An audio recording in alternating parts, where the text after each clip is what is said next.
कोकण भूमीमधील एक सुंदर गाव, स्वच्छ निळाशार समुद्रकिनारा, मन प्रसन्न करणारा होमस्टे आणि परिवारासोबत घालवलेला दर्जेदार वेळ, या सगळ्या अनुभवांचं समीकरण जुळवायला मी पोहोचलो कोकणात. सरत्या वर्षाला निरोप द्यायला, रोजच्या धावपळीपासून दूर शांतता अनुभवायला आणि सोमजाई मातेचं दर्शन करायला.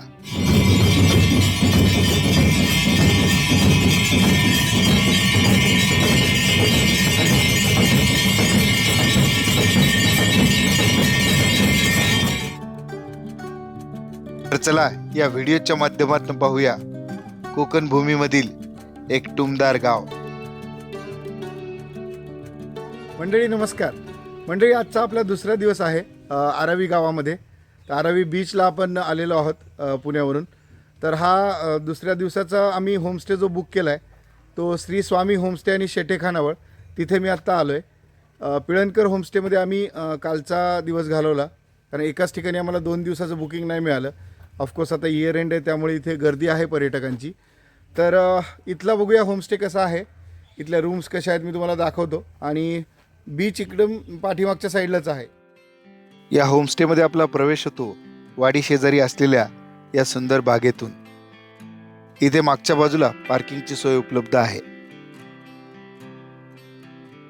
श्री स्वामी होमस्टेमध्ये एकूण 5 रूम आहेत. आम्हाला वरच्या मजल्यावरची रूम मिळाली होती. या रूममध्ये आपल्याला या बेड व्यतिरिक्त एक एक्स्ट्रा गादी दिली जाते.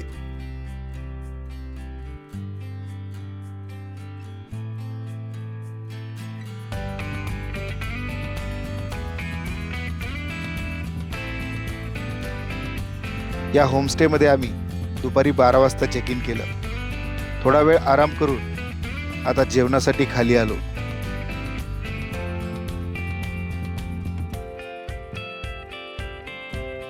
या निसर्गरम्य होमस्टेमध्ये दुपारच्या जेवणाचा आस्वाद घेतला व थोडा वेळ रूममध्ये जाऊन आराम केला.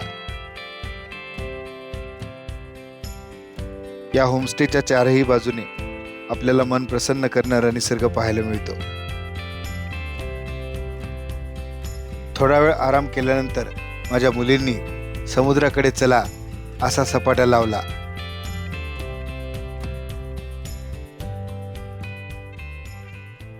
दुपारी जेवण झालं इकडे श्री स्वामी होमस्टेमध्ये, आणि आता परत 4-4:30 वाजता आहेत. तर परत आता आम्ही निघालो आहे समुद्रावर. तर आदवी रेडी. आदवी इकडे बघ. हॅलो आदवी, हाय, से हाय.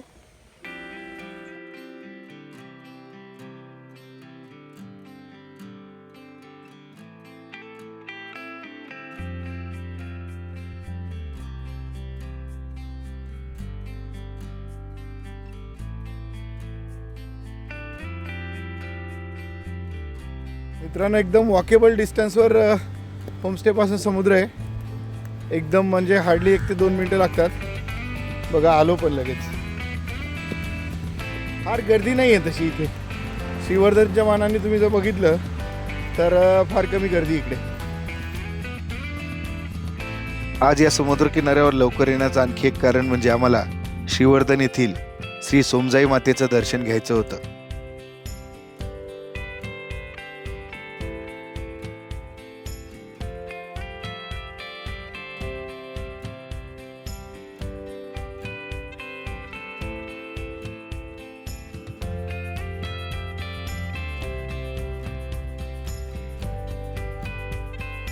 श्रीवर्धनच्या सोमजाई मातेच्या दर्शनासाठी 7च्या अगोदर पोहोचायचं होतं, कारण 7 वाजता तिथे आरती असते. त्यामुळे पूर्ण सूर्यास्त न पाहताच आम्ही श्रीवर्धनच्या दिशेने रवाना झालो. आरावी ते श्रीवर्धन हे अंतर साधारण 8 किलोमीटर आहे. अवघ्या 15 ते 20 मिनिटात आम्ही सोमजाई देवीच्या मंदिराजवळ पोहोचलो. श्रीवर्धनमध्ये आत्ता आम्ही आलेलो आहे. श्री सोमजाई देवीचं मंदिर आता इथे आहे. इथे 7 वाजता आरती होते, तर त्या आरतीसाठी मी आता आलेलो आहे. तर आपण बघूया, आतमध्ये मंदिरात जाऊ आणि दर्शन घेऊ, आणि आरतीसाठी पण आता आपण इकडे थांबणार आहेत. श्रीवर्धनमधील श्री सोमजाई मातेचं मंदिर हे फार मोठं जागृत देवस्थान आहे. या मंदिरामध्ये 12ही महिने तशी भक्तांची वर्दळ असते, पण या मंदिरातील सर्वात महत्त्वाचा मोठा महोत्सव म्हणजेच इथला रथ महोत्सव. या मंदिराची स्थापना अगस्त्य मुनीने केली आहे अशी आख्यायिका आहे. पंचक्रोशीमध्ये प्रसिद्ध असलेल्या या प्राचीन सोमजाई माता मंदिरामध्ये दर्शन घेऊन मन प्रसन्न झालं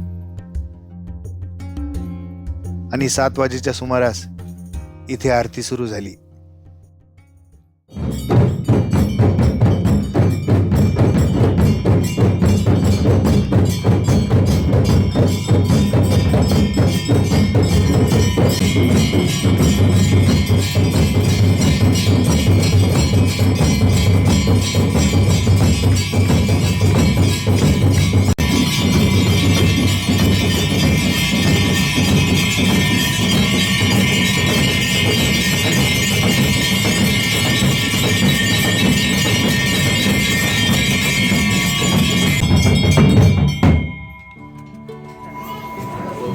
या मंदिरात दर्शन घेऊन आम्ही इथे जवळ असलेल्या श्रीवर्धन बीचवर फेरफटका मारण्यासाठी आलो.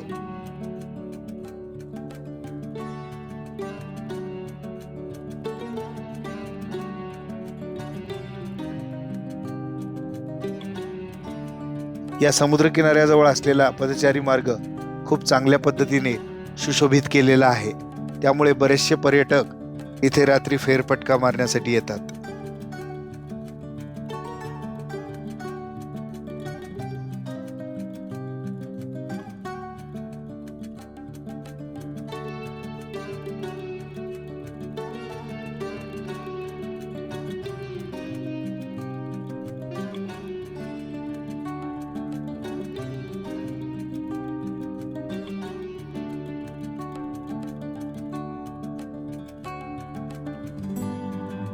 या ठिकाणी थोडा वेळ घालवल्यानंतर आता आम्हाला आरवीमध्ये असलेल्या आमच्या होमस्टेकडे रवाना व्हायचं होतं. होमस्टेमध्ये असलेला हा प्रवेश मार्ग लाइटिंगमुळे आणखीनच छान दिसत होता. आज रात्रीच्या जेवणामध्ये आम्ही मसाले भाताची ऑर्डर दिली होती. इथे जेवण केलं आणि बाहेर थोडा वेळ फेरफटका मारला.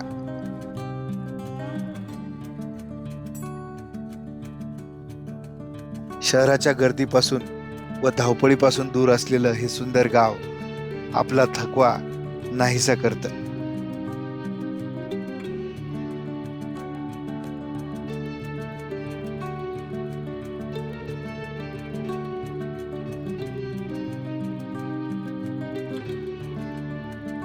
दुसऱ्या दिवशी पहाटे मला लवकरच जाग आली, त्यामुळे मी एकटाच रूमच्या बाहेर पडलो. मित्रांनो, जवळपास आता 6:45 वाजलेत. मी बीचवर निघालो आहे वॉकसाठी, पण बघा अजूनही अंधार आहे इकडे.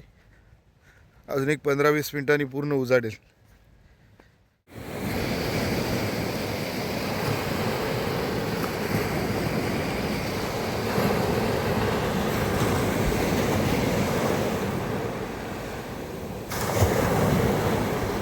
भल्या पहाटे उठून समुद्राचा अथांग रूप डोळ्यात साठवण्यासाठी आलेला मी एकटाच.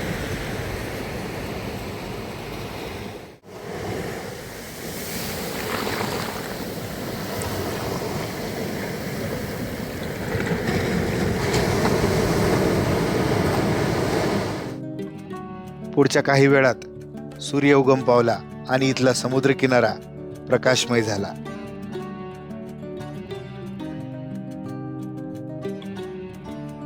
गर्दी नसलेला असा स्वच्छ समुद्र किनारा फार कमी ठिकाणी पाहायला मिळतो. 2025च्या शेवटाला या टुमदार गावामध्ये घालवलेला हा वेळ खूप निवांतपणा देऊन गेला.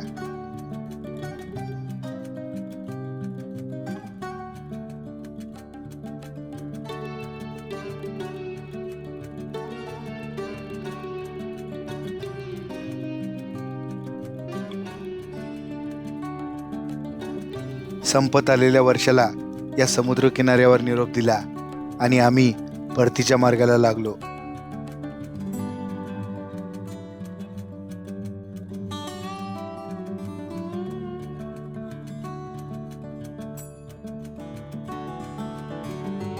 चला पुन्हा भेटूया असं म्हणत काकांचा निरोप घेतला.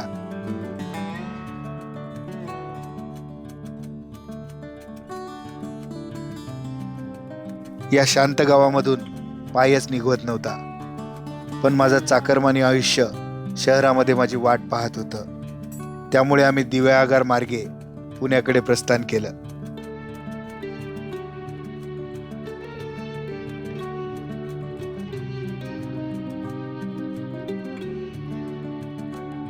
दिव्यागार येथील प्रसिद्ध सुवर्ण गणेश मंदिर येथे दर्शन घेण्याचा बेत होता व त्यानंतर पुण्याकडे प्रस्थान. समुद्र किनाऱ्याजवळून जाणारा हा सुंदर रस्ता तुमच्या प्रवासाचा आनंद द्विगुणित करतो.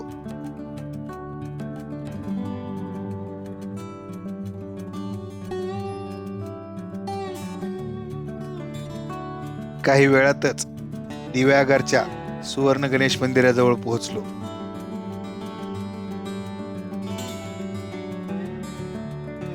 दिव्यागार येथे आलेले जवळपास सर्व पर्यटक इथे दर्शनासाठी येतात.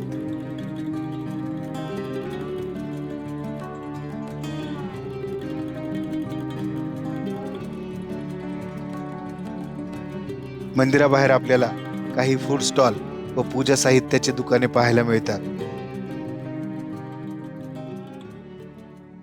रवी बीचवरनं आपण सुवर्ण गणेश मंदिराला आलो होतो. इकडे आता दर्शन पण आपलं झालेलं आहे. आतमध्ये ॲक्च्युली व्हिडिओ अलाउड नाही आहे आणि आज 31 आहे, तर बरेचसे पर्यटक इकडे आलेले आहेत आणि सर्वांची इथे दर्शनासाठी गर्दी लागलेली आहे. तर माझ्या पाठीमागे काही पर्यटक आलेत. छान सर्वांचं दर्शन झालं. Hello, wish you happy new year in advance. Thank you, bye bye. या भटकंती दरम्यान गोळा केलेल्या सुंदर आठवणी मनात साठवून आम्ही ताजेतवाने झालो. या प्रवासामध्ये झालेला आमच्या खर्चाचा तपशील पुढे दिला आहे.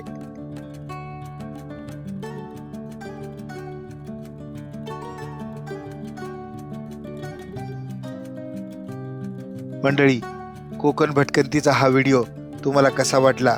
तुमच्या प्रतिक्रिया मला कमेंट करून नक्की सांगा. हा व्हिडिओ पूर्ण पाहिल्याबद्दल मनापासून धन्यवाद.